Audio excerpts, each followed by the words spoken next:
rationalising the denominator. I'm going to do this video in two parts because it's quite a big topic. So, first of all, what does rationalising the denominator mean? If we have a look at this fraction, 3 over root 5, it's clumsy and not very useful to have a surd as a denominator. So we want to try and get rid of the surd as the denominator, and not just by crossing it out, but mathematically doing something to this fraction which removes the surd from the denominator. And the way in which we do that is to multiply this fraction by 1. When you multiply something by 1 in maths, nothing changes. This is a very special one though. So the one we're going to use is root 5 divided by root 5. And this is our special one. So the rules for multiplying fractions are that you times the tops and you times the bottoms together. 3 times root 5 is 3 root 5. And then we need to remember our rules for multiplying surds. So root 5 times root 5 just gives us 5, because when you square root a number and you times it by the same square root, you just get back to the number itself. And that is your final answer. That is a pretty straightforward rationalising.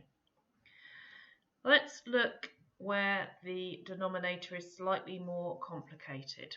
So if we consider this example, 8 over 3 minus root 5. The same rule applies. We are going to multiply this fraction by 1, but we're going to make it a very special 1. So we multiply it by what's called the conjugate pair, or the complement of the denominator. But all we really have to do is keep the numbers the same and change the sign in between them. So it's 3 plus root 5 over 3 plus root 5. Then we have to deal with the numerator and the denominator separately, but still following the rules of multiplying fractions. So let's have a look at the numerator first. 8 times 3 plus root 5. Multiply out the brackets.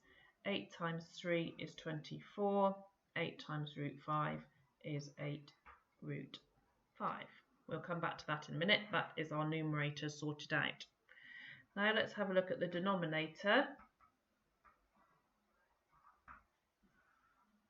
And we're multiplying two brackets together here. 3 minus root 5 in a bracket. 3 plus root 5 in a bracket. Now you can either put this in a table, or you can do arrows, or you can do FOIL. Whichever way you use to multiply out two sets of brackets will work here. I'm going to do the arrows, which is essentially FOIL as well. 3 times 3 is 9. 3 times root 5 is 3 root 5, and it's a plus. Multiplying this out, we have got 3 times negative root 5, so that's minus 3 root 5, and then here root 5 times root 5, which is 5, and it's a minus because it's negative here and positive here. Tidying all of this up, we've got plus 3 root 5, take away 3 root 5. So those will cancel one another out and disappear. And then we've got 9, take away 5, which is 4.